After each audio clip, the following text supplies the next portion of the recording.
আসসালামু আলাইকুম রহমতুল্লাহি ওয়া বারাকাতুহু। সম্মানিত প্রিয় মুসলিম ভাই ও বোনেরা, আর ইসলামিক টিভির পক্ষ থেকে সকলকে জানাই আন্তরিক মোবারকবাদ। আশা করি সকলে ভালো আছেন। আমি আলহামদুলিল্লাহ আল্লাহর রহমতে ভালো আছি। আজকে আপনাদের মাঝে আলোচনা করব কালো জাদুর প্রভাব থেকে বাঁচার উপায় সম্পর্কে। চলুন জেনে নিই। কুফরি কালাম বা কালো জাদুর আশ্রয় নিয়ে তাবিজ কবজ করার বিধি বর্তমান ঘরে ঘরে ছড়িয়ে পড়েছে। মানুষ অপরের অনিষ্ট কামনায় লিপ্ত হচ্ছে। ব্ল্যাক ম্যাজিকের মতো নির্দিষ্ট পন্থায়, এমনকি আন্তর্জাতিক ফুটবল এবং ক্রিকেট টুর্নামেন্টের মাঠে প্রকাশ্য ব্ল্যাক ম্যাজিক বা কালো জাদুর প্রয়োগ দেখা যাচ্ছে।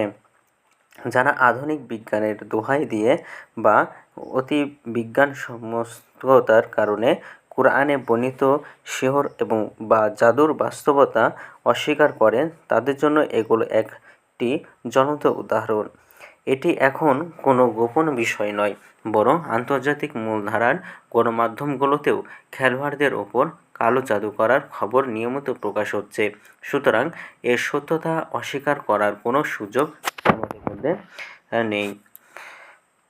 স্বয়ং পবিত্র কোরআনের সিহরের বিবরণ থাকাই যথেষ্ট। বিজ্ঞান সব সমস্যার সমাধান দিতে পারে না, ভবিষ্যতেও পারবে না। তাই কেউ কালো জাদু বা কুফরি কালাম দ্বারা আক্রান্ত হয়েছেন বলে মনে হলে ভুক্তভোগীর প্রথম কাজ হবে মহান আল্লাহর দিকে রুজু হওয়া এবং তারই নিকট আশ্রয় প্রার্থনা করা। এ ধরনের অনিষ্ট থেকে নিজেকে সুরক্ষিত রাখতে প্রথমত দৈনন্দিন কিছু সুন্নাহ ভিত্তিক আমল নিয়মিত করা উচিত।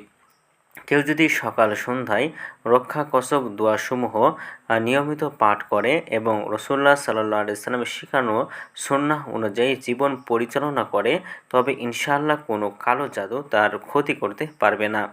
এছাড়া প্রতি হিজরি সনের 13, 14 এবং 15 তারিখে আইয়ামে বিজর রোজা পালন এবং ঘরে নিয়মিত সূরা বাকারা তেলাওয়াত করা বা শ্রবণ করা এসব অনিষ্ট থেকে সুরক্ষার অন্যতম মাধ্যম। এ বিষয়ে আস-সুন্নাহ ফাউন্ডেশন থেকে একটি সংক্ষিপ্ত নির্দেশনা এবং লিফলেট প্রকাশ করা হয়েছে, যেখানে বদনজর এবং ব্ল্যাক ম্যাজিক থেকে বেঁচে থাকার গাইডলাইন রয়েছে। এটি ফাউন্ডেশনের ওয়েবসাইট থেকে বিনামূল্যে ডাউনলোড করা সম্ভব রয়েছে। আর কেউ যদি ইতিমধ্যে কালো জাদুতে আক্রান্ত হয়ে পড়েন, তবে তার জন্য করণীয় হলো রুকাইয়া বা শরঈ ঝাড়ফুঁকের আশ্রয় নেওয়া। কুরআন কারিমের নির্দিষ্ট কিছু আয়াত নিয়ত সহকারে পাঠ করে নিজের শরীরে, পানিতে বা খাদ্যে ফু দেওয়ার মাধ্যমে আল্লাহর রহমতে আরোগ্য লাভ করা সম্ভব। কুরআনের জীবন্ত অলৌকিকতা এবং মুজিজার এক অন্যান্য নিদর্শন হলো এই রুকাইয়া। এই প্রসঙ্গে একটি বাস্তব ঘটনা উল্লেখ করা যায়। দেশের বাইরে বসবাসরত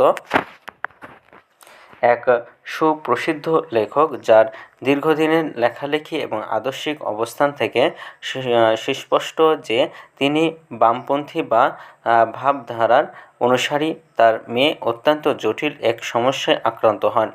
এক পর্যায়ে তিনি আমার সঙ্গে যোগাযোগ করেন।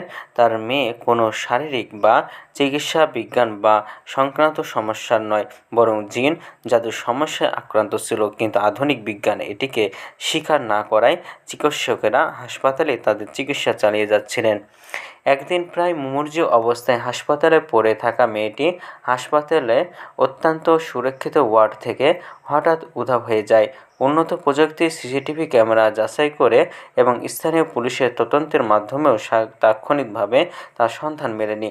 পরে প্রায় 100 কিলোমিটার দূরের একটি শহরের হাসপাতাল থেকে মেয়েটিকে উদ্ধার করা হয়, যার কোনো যৌক্তিক ব্যাখ্যা পুলিশ বা চিকিৎসকদের কাছে ছিল না। এমত অবস্থায় তাকে নিয়মিত কোরআনের তেলাওয়াত এবং রুকাইয়া করার পরামর্শ দেওয়া হয়। জাগতিক চিকিৎসার পাশাপাশি আল্লাহর কালামের মাধ্যমে রুকাইয়া করার ফলে মেয়েটি সম্পূর্ণ সুস্থ হয়ে ওঠে এবং বর্তমানে সে পুনরায় পড়াশোনা শুরু করেছে। কালো জাদু বা তাবিজ কবজের ক্ষতি থেকে বাঁচতে সবচেয়ে উত্তম পন্থা হলো সেলফ রুকাইয়া বা নিজের রুকাইয়া নিজেই করা।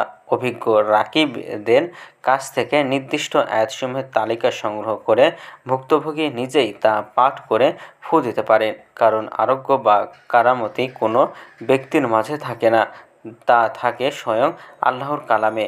বর্তমান সমাজে অনেকে মনে করেন যে রুকাইয়া কেবল রাকিদের মাধ্যমেই করাতে হবে।